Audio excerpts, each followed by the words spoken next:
What's good, everybody? We are back live on a Saturday. The guys from We're Just Fans podcast, or Just Fans podcast, I keep messing that up. Um, uh, obviously, as you can see, my boy Carlos is on the road right now, so uh, I'm in charge today. So I got the power. So, just for old time's sake. And he ducks out. But we're here What with an ass. whatever, dude. Here with my boys. Tell them what's up, Rios. Tell them what's up. Hold on, guys. You guys peeped the little thing at the bottom? Drinker of beers. Oh, do you have that the same thing from last? Dude, last week he had like the biggest freaking. It was like a barrel with a handle.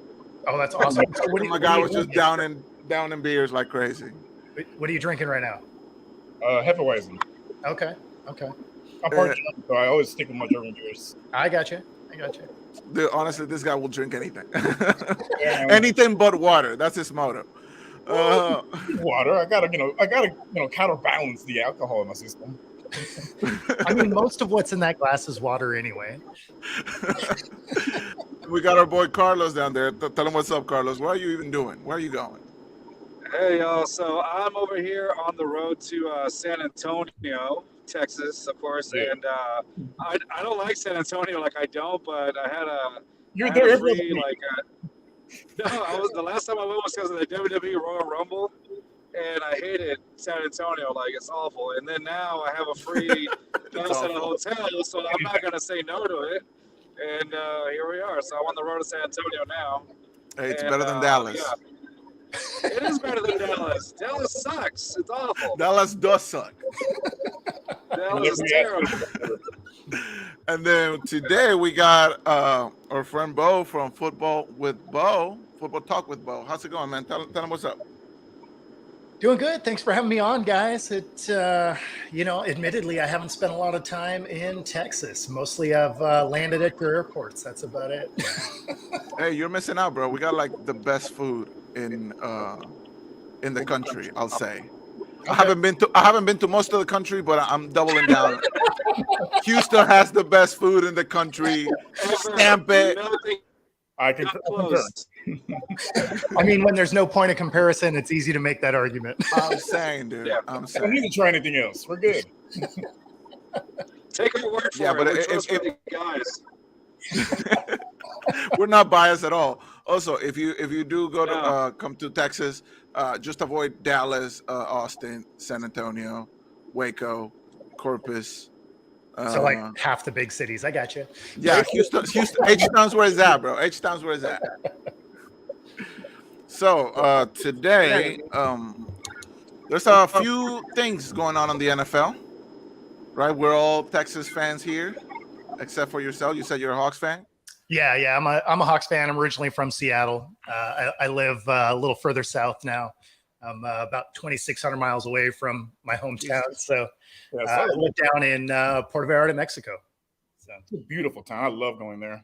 oh yeah, and it's not raining right now because it's not Seattle, so I don't hate that. Dude, honestly, I've always said I wanted to live in Seattle because I love the rain. I want it to rain all the time. Because Houston is hot as fuck. So there's that. You wouldn't have the heat. Seattle is beautiful. Don't misunderstand me at all, especially in the summer. Everything's green. It's sunny. It's 80 degrees. It's awesome. If you go in November, it's going to be 38, raining and windy, and that is miserable. and you might see the sun that month. I honestly rather be cold than sweaty. I mean, that's fair. That's fair. It's always easier to put clothes on than take them off, right? That's what I'm saying, man. Houston is not. I'm not built for this. I'm not built for this. Being hot. But anyway, as Texas fans, Although, one let of me our ask you, you said you're in Puerto Vallarta right now, right? So how did you end up getting there from Seattle? he probably flew. That's my guess. I did. I got on an airplane. What? No, way. So I've been coming down here for years, and during COVID, everything shut down. My business didn't. I owned a HVAC company, so did heating and AC, and so like I stay busy because I was an essential job, right? But my wife, she teaches at gyms and stuff, and so gyms were all closed. And I had been saying we should move down here for years because again, we would come down at least once a year, sometimes twice. And this one time around, she finally said, "Okay, let's do it." And I was like, well, "Don't fuck with me because I'm serious." And she's like, "No, let's go." And I was like, "Here we go." And so been down here about a year and a half now. How you liking it? It's cool. Like there's things that are awesome and things that aren't, right? So there's things that you're used to back home that aren't here, right? But then there's just like, different things, like drivers are friendlier. They'll actually let you merge, stuff like that. But on the other end, cheese is not the same as it is in the States. So there's trade-offs here and there, right? I'll take the nice drivers any day of the week. Yeah, I know. It's weird. It actually it's strange because people will actually let you merge. So you're kind of not ready for it. You're lining up to play Frogger, and then someone will actually stop, and you're like, "Oh, weird." Huh. I feel like that's probably how it's supposed to go, but Dude, after driving in Houston traffic for the last 15 years, it's just like I'll welcome any kind of friendliness on the road. Well, same with Seattle, right? Like, we got some of the worst traffic in the U.S. And so I believe it.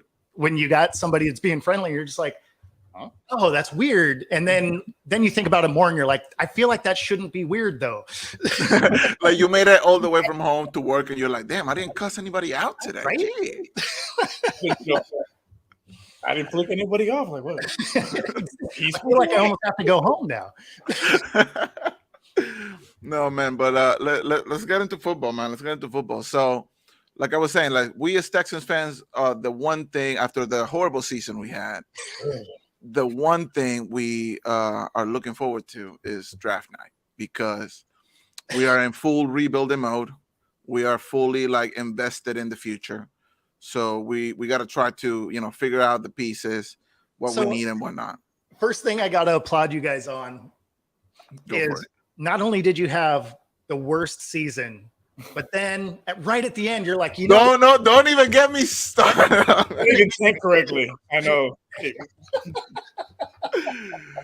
Imagine losing all season long just to like not end up with the first round pick, like the first overall pick. I'd say we snatched defeat from the jaws of victory. You were right there. That was the most amazingly just terrible thing. Like I was watching that game, like there's no way they're going to win this game. I thought they were going to deliberately throw a pick or something. They're just trying. I thought they were just trying to make it interesting. I was at work when the game was going on, so I was keeping an eye on it, type of stuff. And I'm like, wait, like what? Why is it this close? Yeah, we should be, putting like the water boy at quarterback at this point. 100%. Like, what is going on right now? Like signing people from the stands. Yeah, who's got a jersey on? Let's go. Come on. Exactly. How's it going, kid? 100%. Yeah, like the whole time I was just like, oh no way, they're going to win this game and give away the first pick. Like that makes no sense for a team that desperately needed that first pick. And as a fan, dude, like you put all this faith, blind faith, on the organization to like do the right thing and figure things out and move forward. And then we end the season on that I was like, crapshoot, and you're just like, what are we even doing? What is the point of us trying to, like, we can't even be bad, right? We're not good enough to be good, and we're not bad enough to be bad. Like that's what I was thinking. It was like, how do you mess that up? Like you guys weren't even competitive in most of the games, and then that's the one you win. Like, man, I know we had a few good ones during the season, but like Rios and Carlos. Rios and Carlos, we had a discussion about this a few weeks ago, and they were all like, yeah, it was all lovey. It was all lovey, trying to give us the middle finger on the way out. I mean, that makes sense. You knew he was getting canned, so I could see that. Yeah, but it's not like the fan base had turned on him or the media. Like, media is always going to be like crappy with whoever has a losing record. But I mean, it's not like he was set up for success. exactly, Like, and we knew what the season was. We knew what this season was. After week 3, I was like, yeah, we're just tanking. We're just gonna tank. We're gonna get the first round pick, first overall pick, and then next year is gonna be better. Yeah. That was the plan, and then that shit happens, and we're just like, okay, like, why do I even watch it? Yeah. I mean, to be fair, having the first pick or the second pick isn't really going to make any difference for you guys. You're still going to get a quarterback. I mean, I have to imagine you're looking at the Panthers pretty closely, but they're already on the clock, and their coach and their owner don't even like the same quarterback. So, I mean, I feel like you got a 50-50 shot. Right. Yeah, but that's the problem, dude. That's the problem. We We should have had 100% shot. I mean, either way, you're getting a guy that can play in theory, right? Dude, at this point, we can draft a tight end at number 1, and he'll be a better quarterback than Mills. So if it's up to you guys, who would you want? Do you want Young or do you want Stroud? Bryce. I've been on since last year. Yeah. Before he won Like, the Heisman. yeah, like, don't get us wrong. We love CJ as well. CJ is a great player, and the more, because I don't watch as much college ball as Rios does, but as the more I watch, the more I'm like, this guy is actually like, is he a generational quarterback? He could be, but he is definitely a franchise quarterback. Yeah, he answered a lot of questions against that game against Georgia because there's like what happens if he doesn't have all his weapons or he has to impose. He answered. And he's really good at making plays, which is something that we don't have here. Well, I mean, if their coach gets his way, you guys would get Young because he likes Stroud. So, yeah, that's something that we are seen on Twitter, and we're hoping for the best case scenario at this point. I did not see the Panthers as one of those teams that was going to trade for that first overall pick. I feel like I was more afraid of like the Colts making a move, or because I feel like there's so many teams that need a quarterback right now, but I feel like in a division as bad as ours, where like the only decent team is Jacksonville, and no one has said that in like 10 years. So I feel like it was like any of the teams in the division were like, okay, if we can make a move now, like we can actually even beat Jacksonville. But I felt like the Colts were better built for that because Tennessee sucks, and they're going to get worse.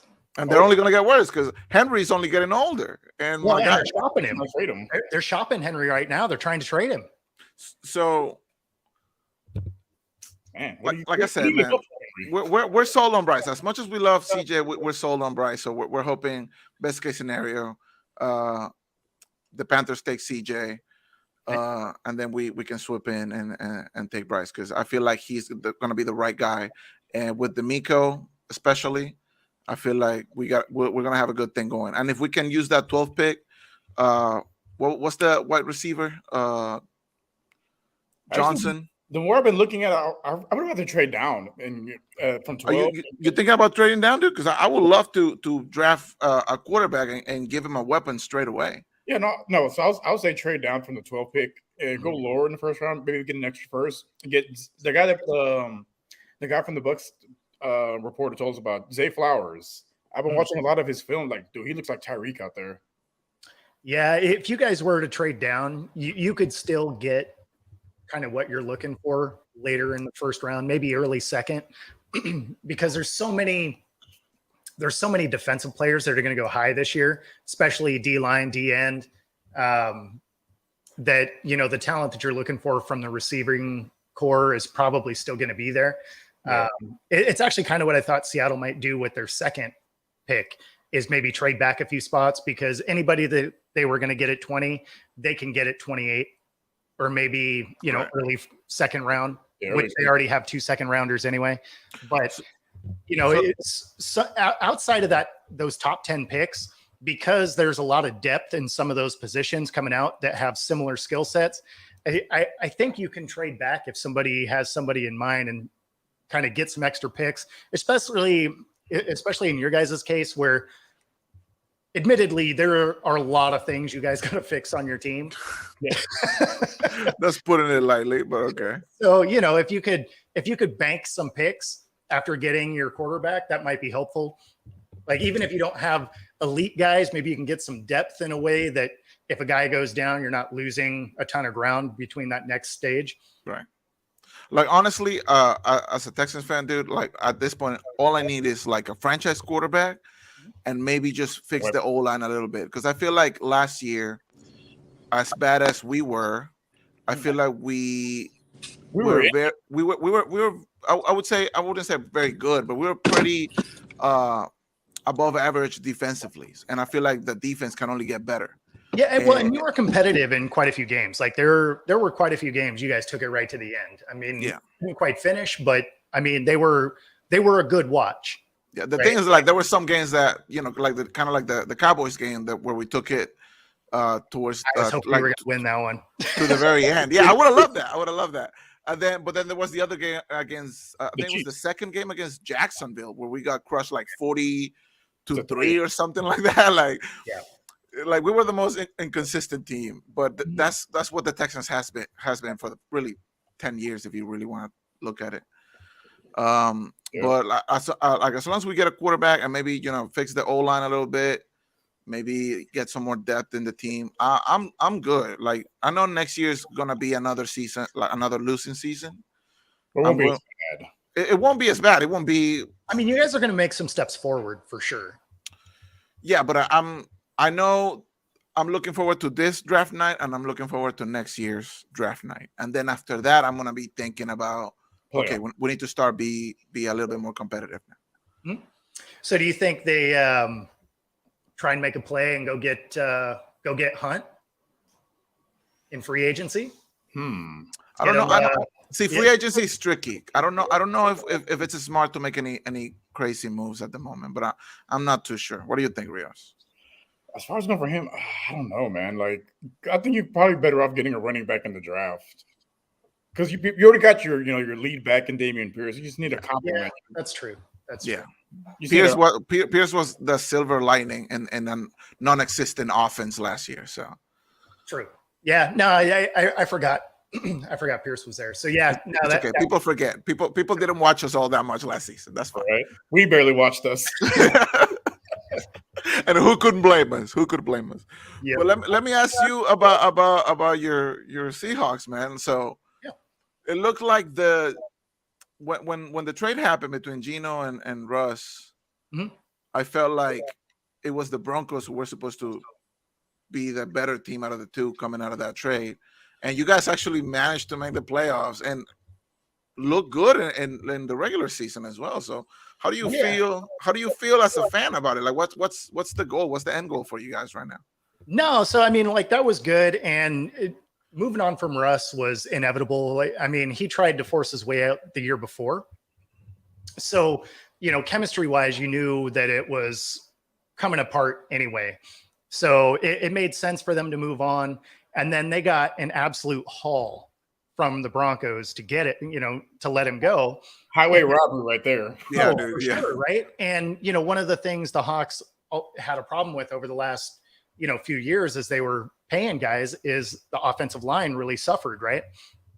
And so they got to go out and get 2 starting tackles, that are both rookies. So they're on their rookie deals and they both played amazing all season. Obviously we couldn't run the ball consistently because our interior offensive line wasn't great, but it was good enough to protect Geno in the passing game. So if we can get some pieces to fill that interior offensive line, obviously that offense really takes off. Where they're going to spend the most of their probably trade value is on the defensive line and linebacking core because they couldn't stop the run to save their life, and any kind of slot or slant through the middle was a wide open throw to a tight end all year. I mean, you literally could have had better luck with a tackling dummy laying on the ground and making somebody trip. What our linebackers did. It was rough to watch. But as far as who won the trade, yeah, I mean, the Seahawks won the trade. Definitely. Yeah, I mean, don't get me wrong. I think Russ is going to have a bounce back year this year. It can't be as bad as last year. It Well, can't, and, it can be and worse. I don't think I think the fact that they were as bad as they were was probably humbling for him. And I say that because he had really, especially over his last few years with the Hawks, was about his brand. He got tired of getting hit, so he bulked up, which means he wasn't as elusive. He still had good straight line speed, but he couldn't get out of tackles the way that he used to. So then he started getting sacked a lot. And it looks like this offseason he has kind of trimmed down. So I think this is going to end up being a good fit for him. But I appreciate the fact that he sandbagged last year and gave us a high pick. I know. Last year he spent most of his play minutes on the floor. Pretty much. So, Pretty much, yeah. No, he so was I don't think this year is going to be as bad. But My favorite team last year was Bo, sorry. How do you feel about Geno Smith now? I don't know if you guys have asked that because I've been out. yeah. So How that do you was feel about my Geno follow-up Smith? question. Like, is Geno like the man for the future or whatever? Like, what's going to go? So here's the thing with Geno is who knows, right? Because we have a decade of him playing, and outside of his rookie seasons down there in over in New York, he was primarily a backup after that. And so you didn't see any sustained game time. And so you don't really know what he was, but he did get to back up some elite talent. So, I mean, I have no doubt that his game evolved through time. Now, when you look at this season, he had the highest completion percentage in the league, was a top 5 quarterback all year. And as a fan, obviously you hope he's that guy. But when you look at what the contract is, right, it's 3-year, 105, breaks down to 35 mil a year, but there's an opt-out after the 24 season. So it's really a 2-year contract.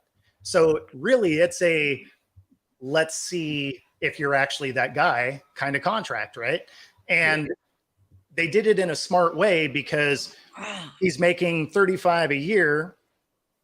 And if they were to franchise tag him, it was 32.2 for the first year. And then the next year is like roughly almost 39, which works out to be about 35 mil, right? Yeah. But the difference between the two is the feel in the locker room. One, you got a contract that you feel good about, and the other one is you're franchise tagged and you're mad. And so I look at it as like, say you dropped your car off at the shop and they told you it was going to be done on Monday and it's done on Tuesday, right? And you knew how much it was going to be, but you're mad, right? It's a day behind. Yeah. But if they did the same thing and told you it was going to be done on Wednesday, but it's done on Tuesday, now you're happy it's done early. It was done the same day, same time, but the expectation is different. And so that's kind of the same thing with a franchise tag versus a contract. The money's the same, but one of them is, I don't believe in you. And the other one is, you're our guy. So even if the money's the same, one of them feels better, which means you're going to play differently. So it was smart for them to get the contract. It's still, it's 2 years. So if they do draft a guy in that 5th spot, it gives them a couple of years because honestly, outside of Stroud and Young, everyone else is a little bit of a project. And so they need some time with the clipboard behind a veteran guy. And Geno is absolutely that guy, right? He is exactly who you want as a franchise guy. He says the right stuff. He exhibits the right mentality for his team. He's a leader. He'll absolutely help young guys along. So, I mean, if you have a guy like a Levis or a Richardson or something like that, that is the guy that you'd want him to learn behind. He is that, consummate professional that you would want them to kind of train behind. So do you think that you guys are going to draft a quarterback with that early pick? So, it's tough. That really depends on what Arizona wants to do with their pick, right? If they stay in there and they get a defensive guy, then you end up with Levis or AR still on the board. If they end up trading out of that position and someone goes in for a quarterback, then I would expect either Seattle to keep that spot and get like Will Anderson, or trade back, bank some more picks, and still end up with DN, D-line, something like that. So It probably really depends on whether or not Richardson is still there. Because I think the upside for his talent is probably above everyone else. It's just he is not that polished passer. Yeah, go. And so he needs that time with someone else in front of him, teaching him how to read a defense, kind of how to get the mechanics right. Because from an athletic standpoint, dude's a freak. See, for as far as draft night goes, man, that's why I'm so like cannot wait for it, because there's so many things like that are still up in the air.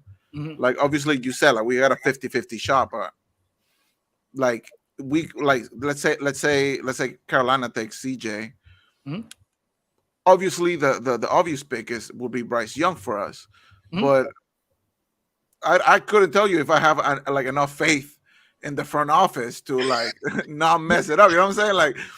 Like until they actually call the name, I'm not gonna believe it. I'm not gonna be like, oh yeah, we're definitely getting this guy. We're definitely getting that guy. Second overall pick, you're getting Hooker Henderson. Dude, I would No, riot. Levis.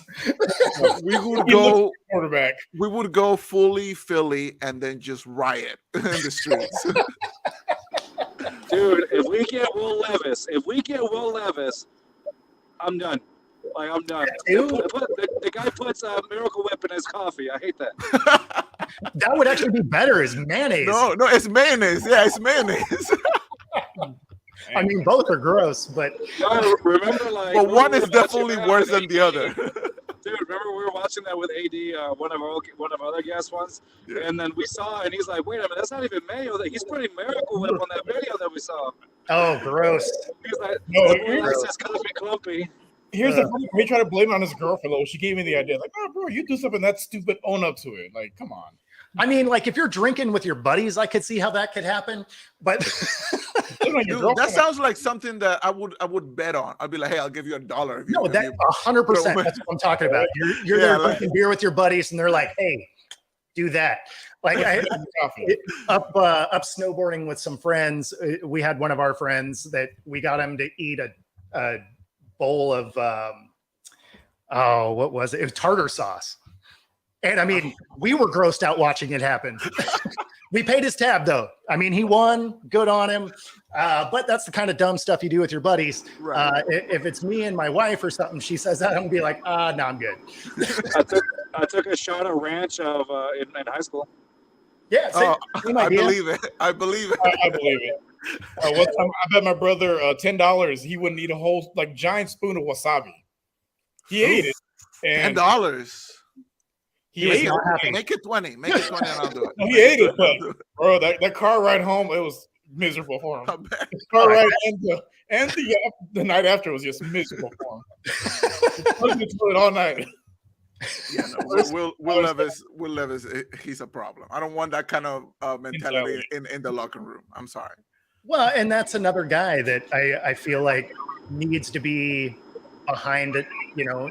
Yeah, he's a project for sure. Like he needs He's a some work. project. Yeah, what- they, Zach what he Wilson has, should have been. yeah, what he has is a lot of people, like a lot of analysts, keep saying that he's like the prototype quarterback, but I didn't see it though. Like I didn't see it when he was in I'm Kentucky. tired. I'm tired of the whole prototype quarterback thing. Yeah, the prototype quarterback is not. I just don't see it in him. I'm sorry, I don't see that prototype quarterback in Will Levis. It's just to me, it doesn't make sense. Some people are like really really into him, but I don't see the talent. Maybe a few weeks ago, we had a guy. He's an NFL draft prospect that we had. He's a wide receiver for Louisville, and I asked him, I was like, hey, Oh, no, we lost him. Oh, you froze up. because No, we lost. playing against Kentucky. And hello, can you hear me? Yeah, we lost You him. froze up there. Sorry, going through these small towns here in Texas are not that good with signal. Anyway, and I got AT&T, so it's double. So yeah, he said that. How do you call it? Yeah, he said that basically he didn't see a talent in Will Levis. He didn't see what the hype was all about, and it makes sense. I mean, these are guys that played with against them, so they know. And we as fans, we kind of see it too. So I'm like, I don't get the hype on Will Levis. I just don't. It's Yeah. obvious. He's tall and he's white. Yeah, that's all you need. That's all you need. I mean, You know, just described Tom Brady to me. So Right? yeah, but at least Brady up here was smart. So Yeah. although he may not have had elite talent anywhere else athletically, his ability to break plays down was amazing. Yeah, but like nobody saw that when he got drafted. That was Oh God, no. he almost went undrafted. He almost ended up working at Starbucks that offseason.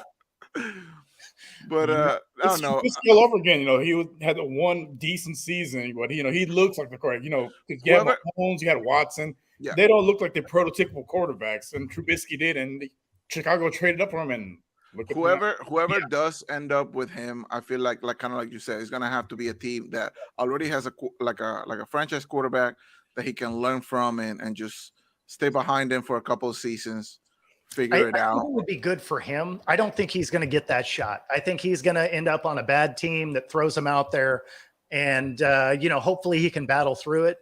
But As long as that bad team is not the Texans, I don't care. Send him to Indy. I don't think he will. I mean, because you got the first two slots, so I don't think you guys are going to pick him.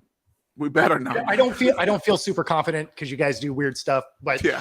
uh, We traded Hopkins for nothing. No, oh no, that's not true. You got like a pack of Big Red or something for it. no, it Yeah, but it was flat. It was flat. It wasn't fissy no more, bro. was It was expired. It was expired. It was left out in the sun. It 100%. was warm. From the 80s. and It wasn't red anymore. It was orange. I'm telling you, dude. Like this organization like gives me headaches It's taken every years off my single life. year. Yeah. Years. Yeah. But I feel like what surprised me was Carolina trading up so high for that, and I feel like they gave up a lot for it. So and the fact that the head coach and the ownership and everything don't seem to be in the same page, like kind of surprises me a lot because it's like, why are you guys making that big of a move if you guys are not even on the same page about it? Yeah, I mean that was what I was worried about too. It's like, okay, you guys threw all the chips in to go get him, which already doesn't make sense because it's not like the rest of the team is good. It's not like we're a quarterback away. Let's make this because happen. they traded McCaffrey, and that for me was like, okay, they're about to just blow it up. They're just going to go full rebuild type of thing. Weirdly, they played better once McCaffrey was gone, though. Yeah, they That doesn't did. make any sense. You got this elite athlete, and I guess you just didn't know how to use him. Like And maybe the fact that they played better afterwards kind of like made them like stray from whatever plan they had. Well, I think the thing was Also, McCaffrey played better without Carolina. That's True. true. True. He I almost mean, made it. literally everybody played better once they left because I mean Baker played better too. But I don't know what they're gonna do, man. Carolina is a weird one, and Chicago, like I feel like they got the best they could possibly get for that first round pick because we knew that they didn't need the number one overall. You had to think they were trading down. Yeah. To think they were I trading was down. hoping they wouldn't. And they would just go for like a defensive end or something, and then I'm we glad could it have our pick between CJ and Bryce. But if a team was gonna do it, I'm glad it wasn't the Colts. Yeah, that's what I just said. Like Yeah, I'm glad it that wasn't was the Colts. worst case scenario. The Colts were like, ugh. Let it be some other crappy team from another division. I don't care about. Yeah. Yeah, the Colts are interesting because I'm not even entirely sure they know what their plan is. I mean, They haven't known a plan ever since Manning left. They don't have a plan. and it's crazy because they had the first coach out and then were the last one to fix, to bring one in. And it's like, first, why do you need to interview 14 different guys and then have like 7 different like they did more interview sessions than most teams bring in of actual people. It made no sense. And then of course, they didn't make a move to get a quarterback. I don't know. I don't really feel like they really have the direction that they're trying to go yet. And I hope they don't figure it out. Gives us a little bit more time to, become that second team in the division right behind Jacksonville. Because I feel like Jacksonville is only going to get better with time. Yeah, we can get Bryce Young on that Brian Cushing diet. But I don't know what this means for the rest of the league because obviously there's still so many quarterbacks out there and so many teams that need them. The whole Lamar thing That just going on right now. The fact that so many teams have pulled away from shopping Lamar, like, Yeah, what's I mean, going on there? You know what I'm saying? Like that sort of makes sense to me though. some of the teams that could use him can't afford him. And some of the teams that could afford him, he wouldn't want to make that move anyway. But the biggest thing is based on everything I've seen, he is hard fast on the guaranteed money. He wants that Deshaun contract. Yeah. But I think because at the end of the day, there's 32 owners, right? And they all talk to each other, and they don't want a new precedent of every quarterback getting guaranteed money. Because when you look at the guaranteed money that's been given out, it's to a Deshaun, missed the playoffs. It's to Kirk Cousins twice. No rings have happened. So it's not exactly like there's a precedent that says, hey, we guarantee our guy, we get a ring. Because if that was the case, quarterbacks would get guaranteed money across the board. But at this point, nothing says that works out other than you're on the hook and you potentially still don't win. So do you think he stays? Because I've been looking at some of the odds around the league, like for been looking at the Vegas odds, DraftKings and all this stuff about his next landing spot, and it varies from some sportsbooks will have like Atlanta is like the number one destination, or maybe the New York Jets if they pivot away from Aaron Rodgers and stuff like that, which it looks like they might, because Aaron Rodgers, I feel like he loves to play hardball. He loves to like make people wait on his decisions, which drives me crazy, because it's like, bro, everybody's basically waiting on you to make up your mind. Kind of like when Brady retired and then he came back and it's just like, well, what the fuck are you doing? Yeah, I mean, so on the Rodgers thing, the report that I saw earlier today showed that they're just waiting on Rodgers to approve it. So it sounds like the deal between Green Bay and the Jets as organizations, it sounds like they've come to a spot where it would work. So now they're just waiting for Rodgers because he holds all the cards since he has that no trade clause. So if he approves it, then he's in New York. But why wouldn't he approve it? Because he's not going to do anything in Green Bay. Yeah. I mean, it's Aaron Rodgers, so who knows? Like that guy, he's an odd guy, right? Like, yeah, amazing talent. I actually don't like him for the Jets anyway, because they got a lot of young guys that he doesn't like to work with. He doesn't really like to go in for OTAs anymore, which new team, new coach, you absolutely need that. I just don't know that that's going to ultimately be a good thing. Plus, they're going to give up multiple first rounds to bring him in on a guy that's threatened to retire the last 3 years already.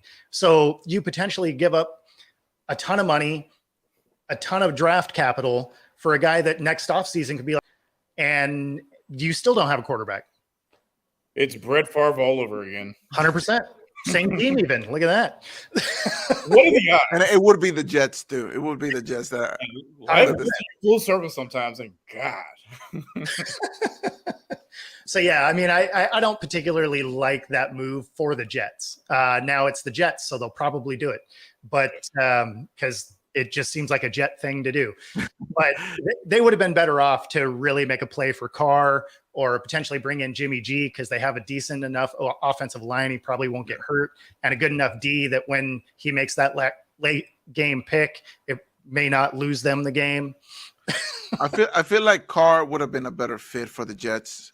The fact that the Saints got him kind of, like, at least to me, kind of came out of left field. No, he plays better in a dome. Like, I think we had a guy who he basically said how terrible Carr looks in cold weather, and New York gets cold. He was going to look terrible half the season playing in a dome. But he's playing with a Saints team that is nothing to write home about. Dude. So, but here's why the Saints make the most sense. And they just lost Sean Payton as well, so it's like. True, but you got to keep in mind, like, they were a game out of first place in a terrible division with a trio of quarterbacks. So there was no continuity of any kind. And then they threw Taysom Hill in there a couple of times, a game too. So you basically had a rotating cast of 4 quarterbacks, and they were still one game from winning that division anyway. So you get some consistency under center on a division that nobody seems to want to win. Right. I mean, that gives him an easy path to the playoffs. So that is great for Carr, who wants to show that really it was that Raiders defense that kept him out of winning a lot of times, which, has some truth to it. And then the Saints, because the division's bad, if they can make a couple of moves in free agency and a couple of smart draft picks, they can, they can be the front runner for that division. Had he gone to New York, that's a tougher division than it used to be. And so the easiest path for Carr to get to the playoffs was with the Saints. So, I mean, from that aspect, it made a lot of sense to me. Yeah, you still got Alvin Kamara, you got Michael Thomas, you got Chris Olave. You have a decent offense. It's just and the defense got better as the year went. So, I mean, see that one is for me is hard to judge on the defensive end. That's because you hate the Saints, sir. I do hate the Saints. I do hate them. But think about it this way. Think about it this way. They had quarterbacks getting hurt every game, and they were still in every game. They never should have let go of Teddy Bridgewater. Teddy Bridgewater was a savior for that team. Every time Breeze went down, who got him out of the hole? Teddy Bridgewater. Yeah. I mean, he killed it for those 5 games. He didn't really do much anywhere else. But hey, when Tua went down, he was doing all right before he got injured. Yeah. Oh, one game.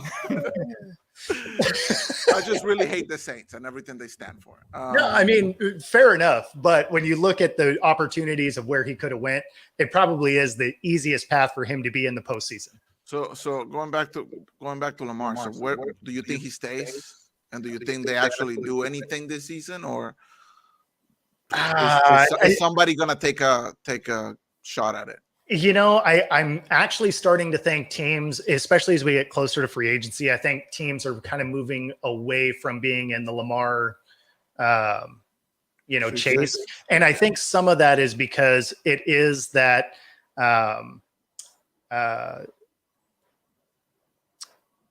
franchise tag where basically the Ravens get to make you make an offer, right? And then that ties your cap up until they either match it or say, yeah, you can have him. So I don't know if there's a lot of teams that are going to be interested in, it's like a credit card hold, right? It's like, yeah, you still have the money, but you can't use it. And unfortunately, with the way that tag is, if somebody says, yeah, we'll do this, that money is tied up, which means now you can't do other things in free agency until they either accept or decline that. And if they camp out on it, they can basically freeze your money until they're ready to say one way or the other. And they don't have to make a decision until after free agency is over. So if Lamar does stay with the Ravens, like, what does their season look like? Is he even gonna play 100%? Like, I don't know what to expect at it. No way. No, that will be the most ugly relationship. It's gonna be, right. Like, it reminds me when here in Houston, like Harden would come back from the offseason all fat. Yes. Wanted to be traded. Like, I ain't gonna play, I ain't gonna run, I ain't gonna get back on defense type of thing. I feel like it's gonna be that kind of relationship, and it's such a waste to see another year of Lamar wasted like that. You know what I'm saying? Because he is top 5 quarterbacks in the league. So he is, and he's actually a little bit underrated when it comes to his passing ability, because everybody's still fixated on his ability to run. But he's really progressed over the years. I mean, when he first came in, his throwing was rough, right? Yeah. It wasn't top tier, but he's really refined that through the years. But I think from the Ravens end, Lamar was out. Huntley did a decent job. Right. So they're like, well, we can make this work with someone else. So we don't necessarily have to back up the Brinks truck and bury our future when we have a good enough team that an average guy can still get us wins. I think it takes some of the pressure off of the organization, because they're like, you know what, we can still win without you, man. Best of luck. So I don't know if it's smart, but I mean, at the end of the day, that $230 million that Deshaun got didn't really do much for them either. And they have a pretty stacked team still. Yeah, but I feel like Deshaun, obviously because he missed a lot of games or whatever, but sure. This season, this upcoming season should be a lot better. It should be a lot better this season. Do you think the Ravens might end up going for like let's say AR-15 or something, or like a quarterback, like a project quarterback? And the reason I'm asking is because I remember one of the things that I see with AR-15 is inaccuracy. I think he had a 54% QB rating in college, if I'm not mistaken. No, 53% accuracy. Yeah. Oh, sorry, accuracy. So I remember what you said right now about Lamar Jackson. I do remember that a lot of people were fixated on the fact that he could run because his throwing ability was trash. Well, NFL terms are trash. Yeah. But, how do you call it? It seems like AR-15 could possibly do that because he has the athletic ability. He is an athletic monster. Do you think that AR-15 has the ability to refine his throwing and upgrade his accuracy just like Lamar Jackson did? I do. I don't think they would put him in that situation behind him, though, because if he's going to play on a franchise tag, he is not going to be in any position mentally or willingly to train anybody or bring anybody along. He's going to be like, screw this guy. They're not paying me. Good luck. So I really don't think that would be a great fit. Plus, he's an athletic monster, but he's a different kind of athletic monster, right? Like he's built like Cam Newton. He just throws better than Newton did. It's still not great for the NFL, but I mean that's his comp size wise, right? So it's not even like it's a scenario where it's like, yeah, he can run and whatever, and then if he gets hurt, we can bring this guy in because he has a similar skill set. They're not really built the same. So I don't know. I don't think that would be a good fit for him. Not for learning, anyway. Yeah, no, you're probably not. Like kind of like 100% agree. He's not in that mindset to be doing any of that. Hey, Carlos. So I saw that you saw the question that our boy Dan had for you. Are you running from the law? Are you on your Are you on your O.J. Simpson in the white Bronco phase?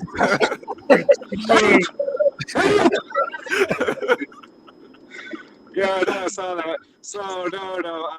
I'm like maybe it says 33 minutes away from my destination in San Antonio. Oh, nice. It's gonna be like near SeaWorld, or sorry, the now canceled SeaWorld. And so it's gonna be, I don't know. I'm not sure what it is, but all I know is it's a nice hotel. And I'm just gonna have fun over there. But no, I know it looks like I'm running from the law right now. I'm just waiting for the police sirens. Oh man, yeah, man. The whole Lamar situation. Hold it down. The whole Lamar situation is I don't know, man. I feel like it's just a waste, man, of talent. It's bizarre to me. Honestly. Yeah, it's so bizarre because that guy could walk into almost any like contending team and just make them. I think this is one of those times where I think him being his own manager is a problem. It is.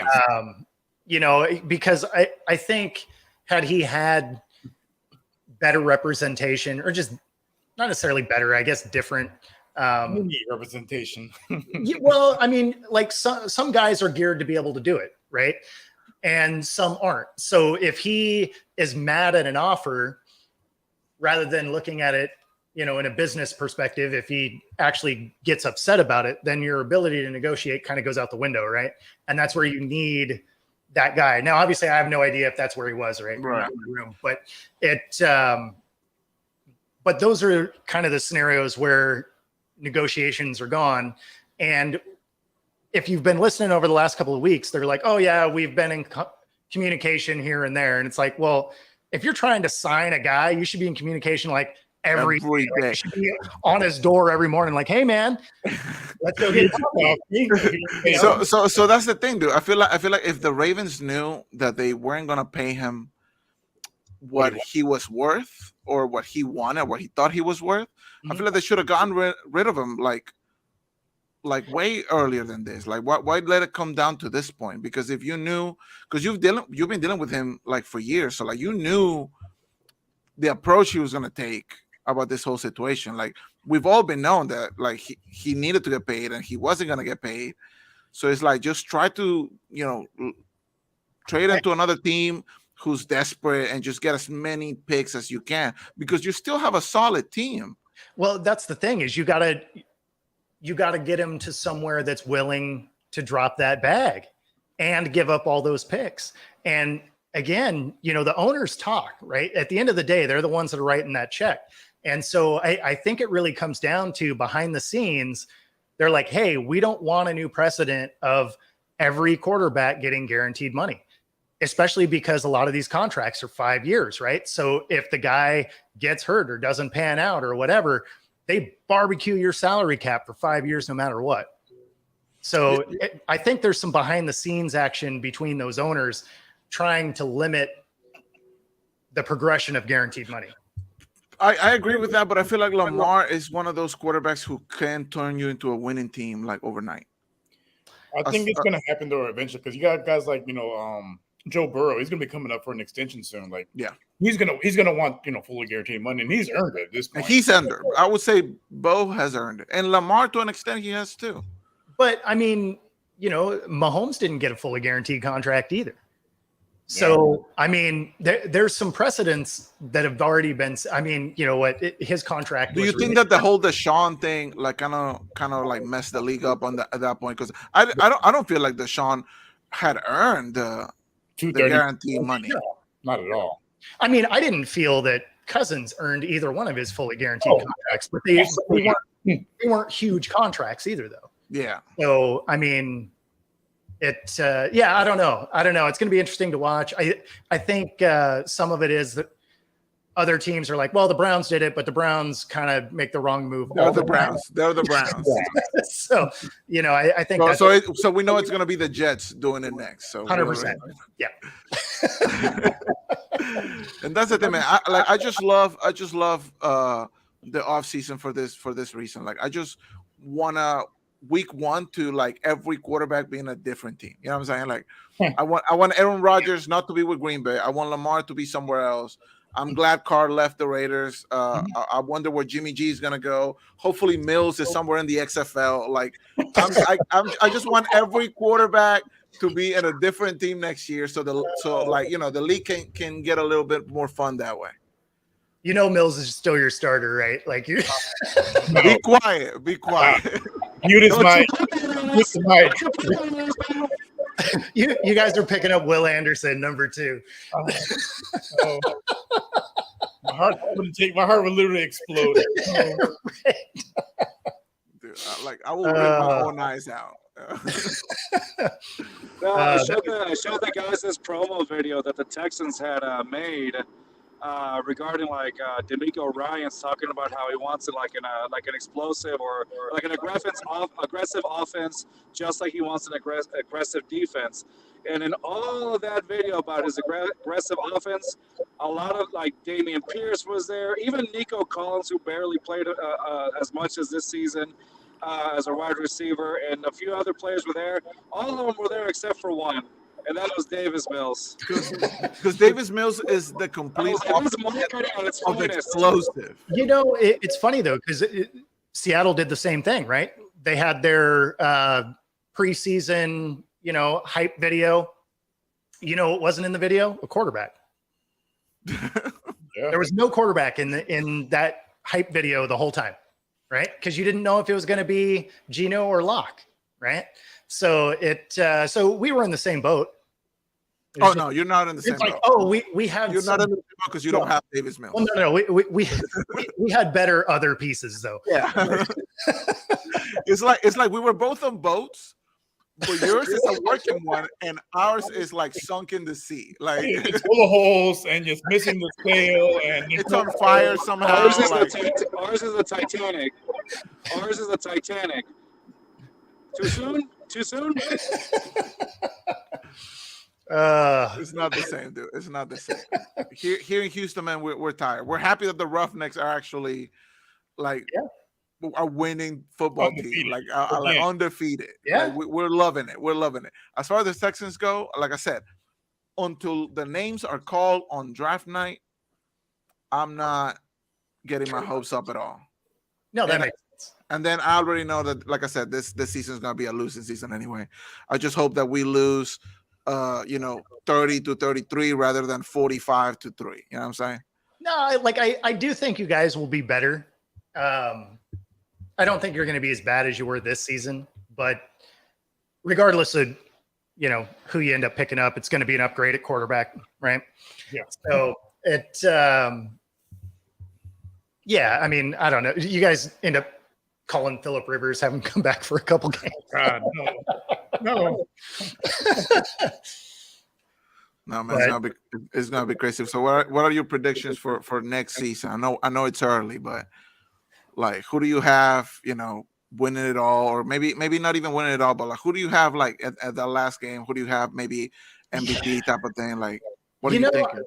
I don't have one yet, and mostly because there's 24 free agent quarterbacks and then a couple of guys that have been released, right? And then you got Brady retiring, you got Rodgers probably moving, Carr already did. The Titans are going to opt out on Tannehill, so he's going to probably move, especially since they're shopping Henry. They look like they're probably just blowing that team up at this point. So I don't even have a good guess on that at this, currently, just because so many quarterbacks are moving, tons of free agents with teams trying to get under the cap. It's going to be a really interesting free agent and draft for these teams to actually hit numbers that make sense. For me, I feel like I'm thinking something tells me that next season is gonna be Joe Burrow's season. I think next year he's gonna get it done. I feel like he was very close, and I feel like if it would have been the Eagles Bengals, I feel like it would have been a close game. It could have gone either way, 100%. So I can see it happening again. Like obviously it's the whole Kansas City team that you have to get past. But he's done it before, and I think he can do it again. They're very beatable. Yeah, Kansas City, very beatable. Yeah. So I mean, their defense is better than it used to be, but it's still not anything. I was looking, like I said, I was looking at the Vegas odds earlier, and can you care to guess who has the lowest odds in Vegas to win the Super Bowl next year? The lowest odds? I mean, lowest odds. I would imagine there's this Texas team. It's 100% the Texas team. So I'm about to put like $10 in there. And then, you never know. I mean, you never know. You never know. I mean, you kind of know. Look, if Bryce Young wins the Super Bowl, I'm going to get a Super Bowl tattoo if he wins it. Dude, if he wins it year one, I'm going to get his face tattooed on my chest. I'd watch out saying stuff like that. People keep receipts. I mean, if we win it, hey, dude, worth it. If he does it, worth it, dude. I'm getting the trophy, not his face. Like, thank God. When you say people keep receipts, you're right. You still haven't worn your Cowboys jersey, sir, from that bet. Anyway, as we were saying,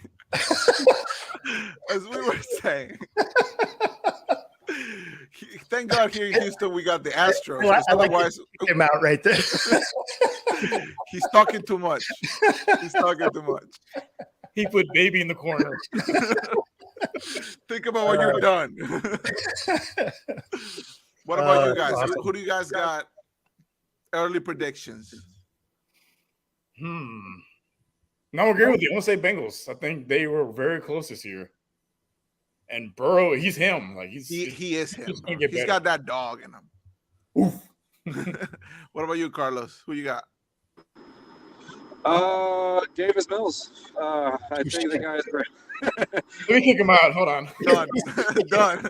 He's got Mills as MVP. Dude, I actually feel bad for Mills in a way, man, because I was one of those guys who were hopeful that he would be better on year two. But after the first 3 games, I was like, yeah, this is not. I mean, but he then still had more new coaches, more new system, a team that isn't great around him. I mean, it's not like they set him up in a way. It's like, oh, here's a Ferrari. But he didn't look good at all. And said, I hope you can get up to freeway speed. But he didn't look good even at losing, dude. Like, it was just. Yeah. Well, they had better pieces. Like, he had a legitimate running back. He had, Brandon Cooks, 1,000-yard receiver. Like, he had better tight ends. I'm also surprised that we didn't even chop Random Cooks out because We I will. mean, Brandon Cooks out because It's gonna happen.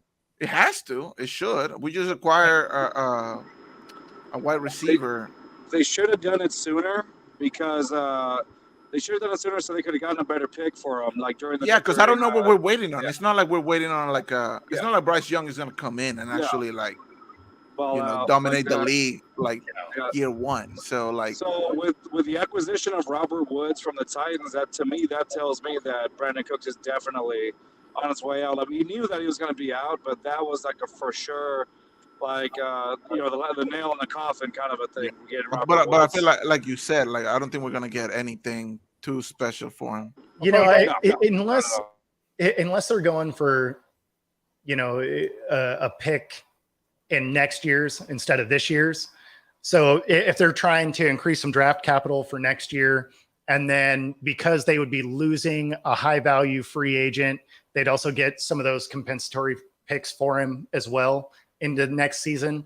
So they may have been waiting just for that. I mean, that's part of how the Niners got 7 of those picks this year, was developing coaches and losing high value free agents. So, I mean, on top of their normal picks, they ended up with 7 of those compensatory. Does Seattle need a wide receiver? Because I'll take one of those Broncos picks. No, they don't. They got DK, Lockett, and then Goodwin really came together this last year. Dude, Lockett was inconsistent as fuck on my fantasy team. I mean, yeah. I mean, I feel like with how good Gino was playing at times, I felt like he should have given me way more points. so I'm a DK, and I know. I'm like, bro, what are you doing, man? What are you doing out there, bro? So DK is like he's a receiver that frustrates me because amazing talent, finds a way to drop easy passes, will make the hard passes, and then is 100% going to give you an unsportsmanlike conduct 15-yard penalty at the worst possible time every single game, because he allows cornerbacks to get in his head, and then he wants to shove after the play's done, and it's laundry on the field every time. And it's usually in a position where it's like, okay, we're just about in a spot that we could put some points on the board, and now it's 3rd and 25, and it's like, oh, there's not a lot in the playbook for that. just spray and pray, honestly. Just like, just heave it out there. Pretty much, yeah. No, so I mean, as much as DK is, fast and huge and just a freak athlete, I mean, he is a problem a lot of times. Now in the playoffs, he had a hell of a playoff game. He did. So, He did. I mean, I couldn't hate on him for that. But when you watch through the season, like, he'll drop some really easy passes that hit him right in the hands. And he'll, again, probably 80% of the games, he has a 15-yard unsportsmanlike penalty. How old is he now? 25. Yeah, 25, right? something like I that. feel like he can only get better at this point. Yeah, well, I mean, they need to get his head right is the thing. Here, it's up here. Yeah, no, that's the thing. So there's a real chance that he ends up getting traded if they can't figure that out. Because I mean, if then it starts to look bad on coaching. If you're a flag problem every time, after a while, that's no longer a player issue. That's a coaching issue. So what do you think the Seahawks should do? Do you think, like, if he gets like a good run of games consistently, do you guys just like, just stick with them and go for the long run, or you guys take advantage of like his trade value going up and trying to offload him to somebody else? So I think in that scenario, you have to watch what's going to come up in the draft, right? Like, if there's some high value receivers coming up, then you shop him and see if you can get 2 number ones for him, because his talent level could garner that. But you gotta make sure that what's coming up in the draft makes sense, right? So from what I've seen, what should be coming through receiver wise, I wouldn't trade him this year. No. Next year, definitely Marvin Harrison Jr. Yeah, He's right. going to be a top 3 pick. Without a doubt. So it exactly that, right? So even if he does dumb stuff, but he plays like he always plays, you'd still be able to get 2 number ones. But going into this season, it wouldn't have made sense. I didn't see any receivers that could match his talent level. Yeah. What would be a successful season for your team this year? We outperformed what I thought we were going to do last year. I feel like that you guys have performed what everybody thought. Well, I didn't think we were going to be as bad as everyone else did, though. Like everybody thought we were going to be a 2 or 3 win team. I had us at 7, so coming in at 9 was awesome. There were a couple of games, 4, in fact, against the NFC South, which is trash, that they didn't win a single one of those games, and so those were very winnable games. I think they could be a 10-win team for sure. Okay, you'll be happy with that? Yeah, double-digit wins, like that gets you in the playoffs. I think that's kind of where they're at.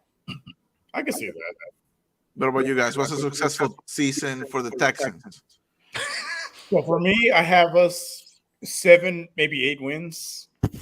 Okay. It's very doable because we had a lot of one-score games we lost because Mills is just absolute garbage at quarterback. I'll be happy with 5. No, I can see 7 to 8. I think we have an outside chance. I want to say 6. Maybe make it the playoffs. Maybe. Yeah, that's what I was thinking. You guys will be a 6-win team. I don't know. I think we can for 6, sure do 4. I 6. feel like 5 would be okay. I'll be happy with that. I won't be optimistic. I'm gonna say 7 to 8 wins. Okay.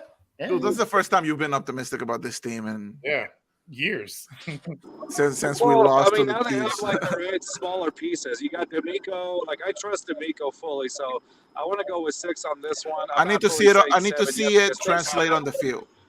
I need to see how it translates on the field first. I think it really comes down to how game ready whatever quarterback you end up with actually is, right?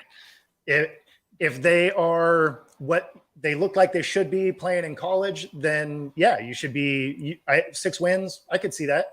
If they end up being more of a project than you thought, I don't know that you have the other adult in the room to help bring them along. So let me ask you this, Bo. You're the Texans, week 1, right? Let's say you drafted Bryce or CJ, your pick. Sure. Week 1, who starts? Is it Mills or is it the brand new quarterback? I would want to see what your schedule is. It's actually a pretty easy schedule. Who do we play first? Do you guys know? Well, I don't think the actual. We haven't released a schedule yet, but yeah, I was going to say that should be released. I'll say we played the NFC South this year, and we play the AFC North. Oh yeah, no, you start him. Yeah, because if you're playing any of the South. So okay, so maybe 7 wins might be on the table. So awesome. earlier this week, y'all, I was in a space and I had John McClain. I think Rios, you were there in it too. Yeah, I had John McClain, which is a legendary sports writer here in Houston and also for Tennessee. And I asked that question. I was one of the guys that actually went up and asked that question. I was like, let's say the Texans go out and they get either CJ or Bryce. Now, keep in mind, this was before the Panthers. Carolina had made the pick. So I asked either or. Damn, he's going through Waco or somewhere. Sorry. So would you start those? Would you start either? No, it's going through crappy San Antonio. And so he's going through the shadow room, right? Can you hear me? Wow. barely. Add some fuzz. He's in the upside down. San Antonio sucks. Yeah. Anyway, I had asked John McClain, and he answered. I asked, "Do you start them? Do you start either Bryce or how do you call it, or CJ week 1?" And he said, "You automatically start him week 1 because we had a case like that with Deshaun Watson and Tom Savage back in 2017. Tom Savage started half of the game, and then Deshaun went from all the rest. And he mentioned that as well. So he said start him week 1. Might as well, right? Like we've already seen what Mills can bring to the team. So exactly. Yeah, the only reason I said that is because sometimes if you're going to go up against one of the league's best defenses, you don't necessarily want to get the rookie who just ran over game 1. You want to give them a little bit of success. But yeah, I mean, based on what you guys had, I would say exactly that. Yeah, you start the guy. I feel like after draft night, this team is going to look a lot different. So, I mean, it should look quite a bit different just after free agency, just based on the number of free agents that are on the market. Yeah, because like these guys, they see D'Amico and like they want to come to Houston. They want to play for a guy like he's a leader of men. Like they saw what he did in San Francisco. Like and that's the thing about D'Amico. I feel like he's able to bring people in. I just don't know if that's the move that we need to make right now. we should. You think so? Like, Yeah. do you want to be? I don't think it's smart for us to try to be competitive now. Why not? Because Well, no, but you can pick up pieces because again, you got to remember a lot of these teams are letting guys go because Salary they're cap. get under their salary cap. Yeah. So they were forced, to let these guys go. Not that they were asking for too much money. They just couldn't afford to keep them on the roster. Like Davenport from the Saints salary cap.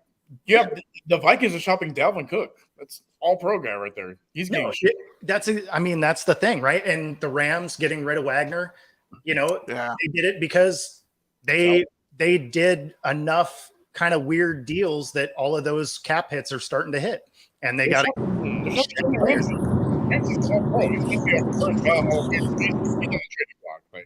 Yeah, no, exactly. So, I mean, this is a free agency where you don't necessarily have to break the bank to bring a guy in. There's a lot of guys out there, which also is going to drive the price down a little bit because there's just a lot of guys out there with a ton of talent. So you guys could probably pick something up. It's a point of frustration for Seahawk fans is we never do anything in free agency. We sit back and watch free agency happen and see guys that could have helped, and then we hope the draft picks pay off. So there goes San Francisco. Yeah. Hey, we get it, man. We get it. Well, we've been going out for a while, so we're actually gonna call it a night here in a second. Cool. For everybody, please follow our buddy. Let me know if I got the Twitter handle correct. Yep, looks right. So please follow him on Twitter. And then shout out to our boy Dan. I know he was watching earlier. Hopefully, he's doing good. Yep. And then we'll see you guys on Tuesday for our 1 year anniversary of the Just Fans podcast. Oh, cool. So it's gonna be quite a long show. So we'll talk about the draft. We'll talk about free agency. We'll talk about the Astros and Venezuela dominating the baseball classic. So And pray for my liver. The Mariners finally made the playoffs. That's a win for me. yeah, that's fine. Just to lose to the Astros, but whatever. I mean, our losing seasons were old enough to drink. Let me just have a first round win, all right? Fair enough. Hey, the Astros were pretty bad for a long time, so we feel you, man. We were bad for 3 years. Dude, I feel that shit felt way longer just because Correa was actually doing okay. In fairness, it was a very long 3 years, but oh my god, man, it was It was. I could have played out there. Hey kid, how's your swing? I can make it. Whatever. Put me in the outfield, bro. I'll just catch the ball. That's it. Put me in right field. It's never gonna come over here anyway. All right. So let's call it a night, guys. Thank you again, Bo, for being here with us. We gotta have you on our podcast. Maybe closer to the draft, maybe right after, so we can discuss whatever the hell the Seahawks decide to do. And dude, we gotta have you when the Mariners face the Astros too, like one of those series. Yeah, as well. absolutely. Yeah. That'd be entertaining. Hey, by the way, guys, hold on, give me 1 second. I'm passing through downtown San Antonio. Give me 1 second. Smells like terrible Tex-Mex.